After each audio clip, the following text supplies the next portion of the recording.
Good morning fifth standard student. बच्चों page number 19 निकालिए। Page number 19। बच्चों किताबों का महत्व ये पाठ मैंने पढ़ाया था, इसके प्रश्न और उत्तर भी मैंने दिए थे। बच्चों आपको ग्रामर के बारे में और एक बार पढ़ाती हूँ। जो ये ग्रामर है पेज नंबर 19 पर आइए बच्चों। तो मैंने आपको वादा किया था कि ग्रामर जो व्याकरण जो है, किताबों का महत्व, इस पाठ का ग्रामर और शरारती चूहा, इस पाठ का ग्रामर मैं लेने वाली हूँ।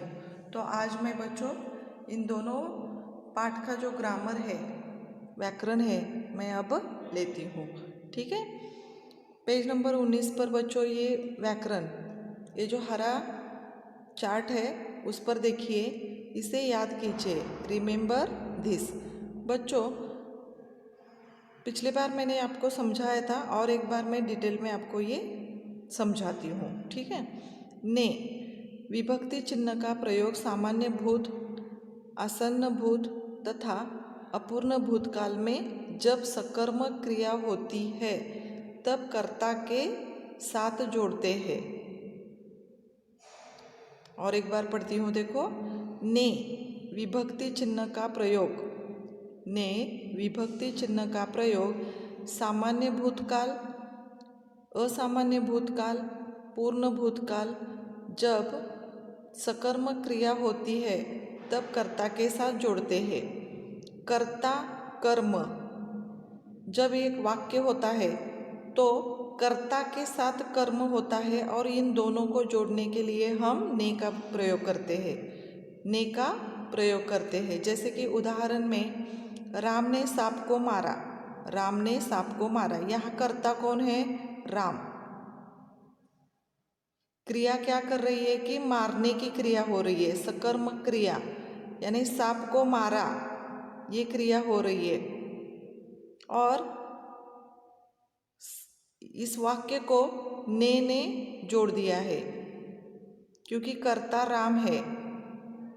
इसे ये पूर्ण भूतकाल, अपूर्ण, सामान्य भूतकाल और अपूर्ण भूतकाल, जब ये वाक्य कौन सी क्रिया, कौन से काल में है, ये देखकर ने का प्रयोग किया जाता है। जैसे कि राम ने सांप को मारा, मारा, ये क्या है?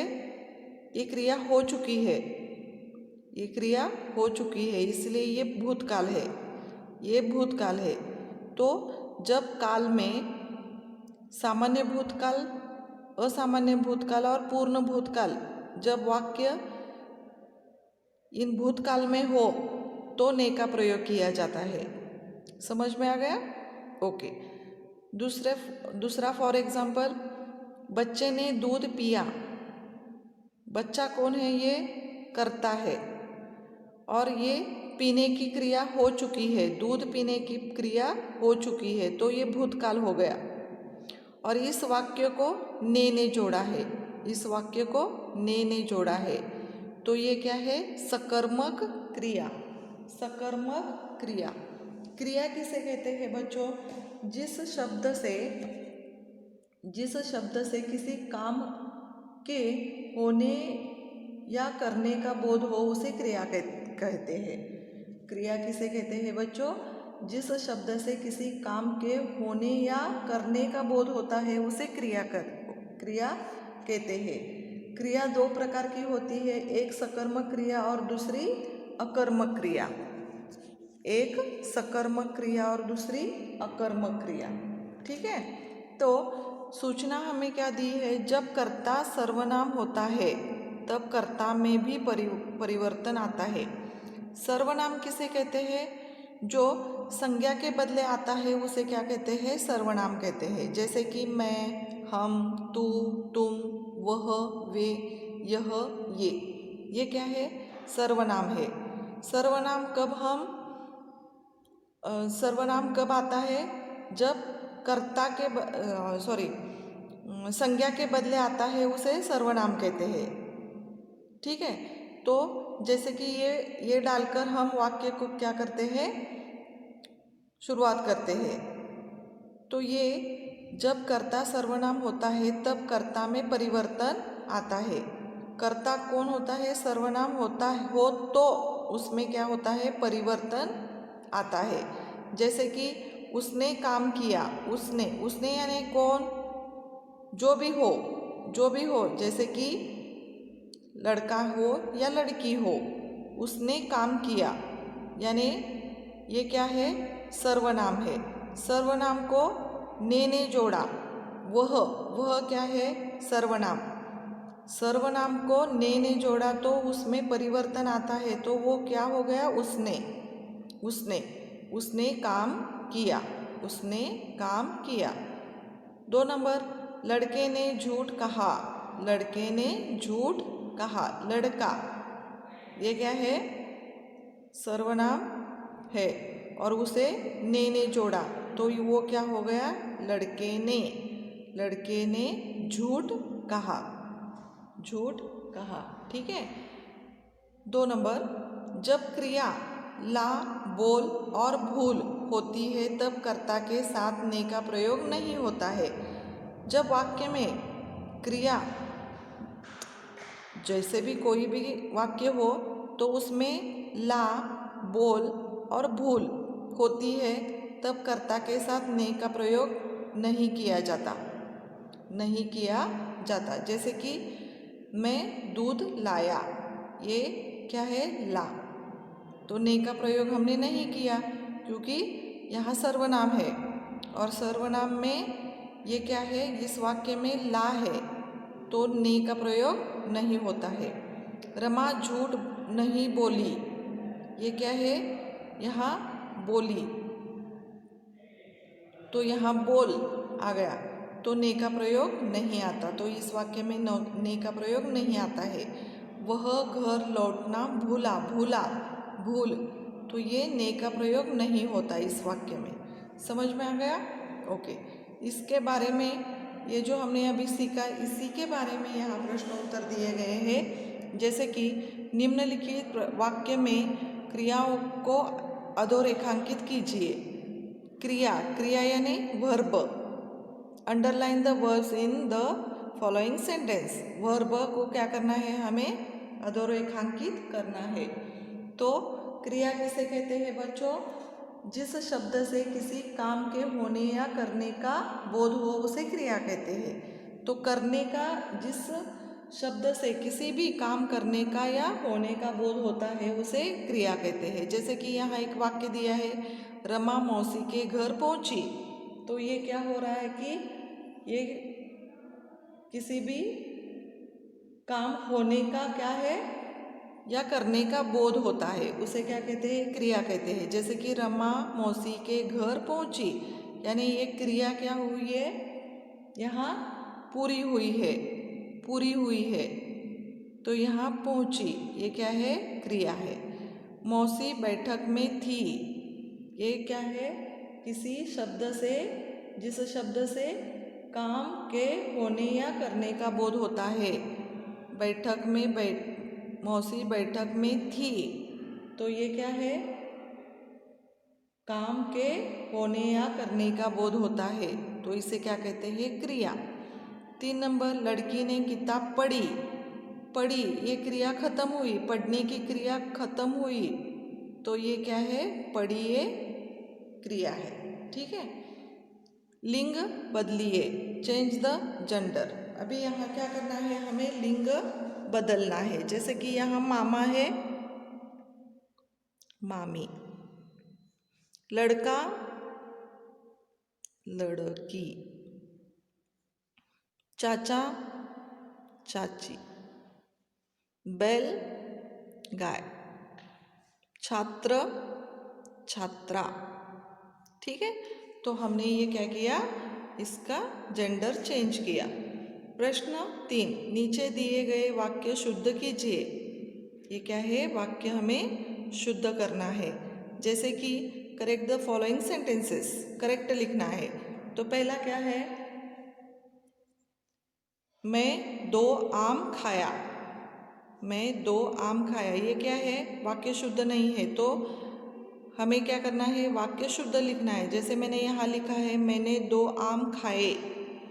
खाया ये क्या है? ये 2 है, ये बहुवचन है 2। तो यहाँ खाया नहीं हो सकता, तो खाए। ठीक है, मैंने 2 आम खाए, ये क्या है? करेक्ट है, शुद्ध हमने ये वाक्य किया है। सीता ने 2 बार झूठ बोला। सीता ने 2 बार झूठ बोला। 3 नंबर, रमा ने 2 कहानियाँ लिखा। ऐसे ये क्या है? ये शुद्ध नहीं, तो कैसे ये वाक्य होना चाहिए? देखिए, रमा ने 2 कहानियाँ लिखा ऐसे नहीं होता। तो रमा ने 2 कहानियाँ लिखी, क्योंकि रमा कौन है? स्त्रीलिंग है, तो लिखा नहीं हो सकता। तो क्या होता है? लिखी होता है। राज को झूठ नहीं बोलनी चाहिए थी। राज पुल्लिंग है, बोलनी ये क्या है? वाक्य स्त्रीलिंग है। तो राज को झूठ नहीं बोलना, ये बोलना चाहिए था, क्योंकि थी ये स्त्रीलिंग होता है, क्योंकि ये राज है इसलिए यहाँ था। तो करेक्ट वाक्य कौन सा आता है? राज को झूठ नहीं बोलना चाहिए था। 5 नंबर, मेरे पिताजी ने एक कीमती कलम लाई। मेरे पिताजी ने, यहाँ मेरे पिताजी ये मैंने जोड़कर लिखा है। मेरे पिताजी ने एक कीमती, ये जो दीर्घ वेलांटी है, तो हमें क्या करनी है? ह्रस्व वेलांटी यहाँ देकर ये वाक्य पूरा किया। तो ये कौन सी वेलांटी है? ह्रस्व वेलांटी है। ह्रस्व वेलांटी यहाँ लिखनी है, ये दीर्घ है। मेरे पिताजी ने एक कीमती कलम लाई। मेरे पिताजी ने एक कीमती, ये की कलम लाई। ठीक है। प्रश्न 4, ने प्रत्यय वाक्यों में किस काल में प्रयोग करते हैं? उदाहरण सहित स्पष्ट कीजिए। ने प्रत्यय वाक्यों में सामान्य भूत, आसन्न भूत तथा पूर्ण भूतकाल में प्रयोग करते हैं। यहाँ है ना बच्चों, पेज नंबर 19 पर। ने प्रयोग हम कब इस्तेमाल करते हैं? किस काल में? सामान्य भूतकाल,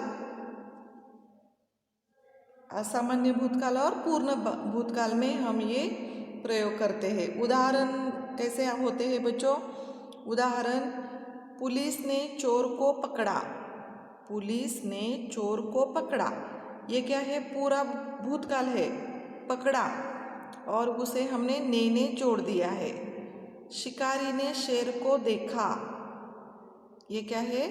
देखने की क्रिया हो रही है, तो शिकारी ने शेर को देखा, तो ये ने का प्रयोग हो गया। मोहन ने लिफाफा खोला। मोहन ने लिफाफा खोला, ये क्या है? लिफाफा यानी क्या है? एनवलप। मोहन ने लिफाफा खोला, ये पूरा भूतकाल है, तो इसे हमने ने जोड़ दिया। लड़का फूल तोड़ता है, ये क्या है? अपूर्ण भूतकाल है, तो इसे हमने ये वाक्य यहाँ दिया है। ठीक है। अब हम बच्चों दूसरा ग्रामर देखेंगे। पेज नंबर 22 पर आ जाइए। पेज नंबर 22, यहाँ देखो बच्चों, जो हमारा कल सिखाया हुआ जो पाठ है शरारती चूहा, इस शरारती चूहे के ये क्या है? व्याकरण है। पेज नंबर 22, कर्म कारक व करण कारक की विशेषताएं जान लीजिए। कर्म कारक व करण कारक की विशेषताएं जान लीजिए। Learn about objective and instrumental cases. पहला है कर्म कारक यानी ऑब्जेक्टिव केसेस। कर्म कारक को आता है। कर्म कारक ऑब्जेक्टिव केसेस को संज्ञा या सर्वनाम के जिस रूप से क्रिया के कर्म का बोध होता है उसे कर्म कारक कहते हैं। और एक बार मैं आपको ये परिभाषा बोलती हूँ। संज्ञा या सर्वनाम के जिस रूप से क्रिया के कर्म का बोध होता है उसे कर्म कारक यानी ऑब्जेक्टिव केसेस कहते हैं। ठीक है। उदाहरण, राम ने सांप को मार डाला। राम ने सांप को मार डाला। यहाँ क्रिया का फल सांप भुगत रहा है क्योंकि राम ने सांप को मार डाला। मार डाला, सांप को मार डाला, यानी ये जो क्रिया चल रही है, ये जो राम ने सांप को मार डाला, ये क्रिया का फल जो है वो कौन भुगत रहा है? सांप भुगत रहा है। ठीक है। तो ये क्या है? कर्म कारक। कर्म, राम ने सांप को मार डाला, ये क्रिया कौन भुगत रहा है? सांप। 2 नंबर, लड़का बहन को मारता है। बहन पर मार का असर पड़ रहा है। बहन को मार का असर पड़ रहा है। बहन को मारता है कौन? लड़का। किसे? बहन को मारता है, यानी बहन पर किसका असर पड़ रहा है? मार का असर पड़ रहा है। तो इसीलिए ये कर्म कारक ऑब्जेक्टिव केसेस, यहाँ को करण कारक यानी इंस्ट्रूमेंटल केस से या द्वारा। जब कोई वाक्य हम बोलते हैं या लिखते हैं तो हम ये 2 शब्द को डालकर वाक्य पूरा करते हैं, जैसे कि से या द्वारा। 2 शब्दों को जोड़ने का काम ये से और द्वारा करता है। जैसे कि संज्ञा की जिस अवस्था से साधन या कारण का बोध होता है उसे करण कारक कहते हैं। संज्ञा की जिस अवस्था से साधन या कारण का बोध होता है उसे करण कारक कहते हैं। करण कारक कहते हैं। उदाहरण, लड़का कलम से कागज पर लिखता है। लड़का कलम से कागज पर लिखता है। लड़का कागज पर कैसे लिखता है? कलम से, यानी से। इस 2 शब्द देखो, लड़का कागज पर लिखता है लेकिन कैसे? कलम से। लड़का कलम से इन 2 वाक्य को से ने जोड़ दिया, कलम से। हमें पत्र द्वारा जानकारी मिली। पत्र द्वारा हमें पत्र द्वारा जानकारी मिले। किसके द्वारा? पत्र द्वारा। इन दोनों को ये द्वारा ने जोड़ दिया है। समझ में आ गया? तो हमें कर्म कारक और करण कारक इसकी जानकारी हमने अभी ले ली। इसी के ऊपर अब हम देखेंगे प्रश्न और उत्तर। निम्नलिखित वाक्यों में क्रियाओं को अधोरेखांकित कीजिए। Underline the verbs in the following sentence. 1 number, Suman रात को आएगी। सुमन रात को आएगी। आएगी ये क्या है? क्रिया। वह कलम से लिख रहा है। पुलिस चोर को मारता है। ठीक है। उसके बाद देखेंगे बच्चों, नीचे दिए गए वाक्यों के रिक्त स्थानों में उचित कारक चिन्हों का प्रयोग करना है। कारक चिन्ह का प्रयोग करना है। Filling the blanks using suitable cases. 1 number, आदमी जानवर को मारता है। आदमी जानवर को, क्योंकि हमें कारक चिन्ह कौन से डालने हैं? को से और द्वारा। ठीक है। तो पहला क्या है, आदमी जानवर को मारता है। ये क्या है, कारक चिन्ह है, तो यहाँ को आता है। 2 नंबर, लड़की कलम से कागज पर लिखती है। से है क्या है, कारक चिन्ह से। यहाँ हमने उचित कारक चिन्ह यहाँ उपयोग किए हैं। लड़की कलम से कागज पर लिखती है। 3 नंबर, मैंने इशारे से उत्तर दिया। से ये क्या है, कारक चिन्ह। मैंने इशारे से उत्तर दिया। 4, कुएं में काफ़ी पानी है। कुएं में काफ़ी पानी है। ठीक है। अब यहाँ देखना है प्रश्न 3, लिंग पहचानिए। Identify the gender. Identify the gender. लिंग पहचानिए, आइडेंटिफाई द जेंडर। यहाँ क्या है, चूहा, तो इसका जेंडर हमें पहचानना है। चूहा कौन है, चूहा पुल्लिंग है। चूहा पुल्लिंग। टुकड़ा पुल्लिंग। टोपी स्त्रीलिंग। मौका स्त्रीलिंग। दर्जी पुल्लिंग। ठीक है बच्चों, तो अभी हमने 2 पाठ के व्याकरण देखे हैं बच्चों। तो हमें आपको भी ये ग्रामर 2 बार पढ़ना है, समझना है, और टेक्स्ट बुक में जो फिलिंग द ब्लैंक्स है वो भी आपको लिखना है।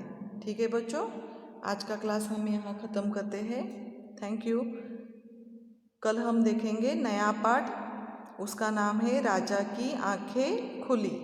ठीक है बच्चों, तो आज आपको ये व्याकरण समझ में आया होगा, और एक बार घर में पढ़ लीजिए, 2 बार पढ़ लीजिए, और आपको ये समझना है और लिखना है। ठीक है बच्चों, ठीक है, तो आज का क्लास हम ख़त्म करते हैं। Thank you.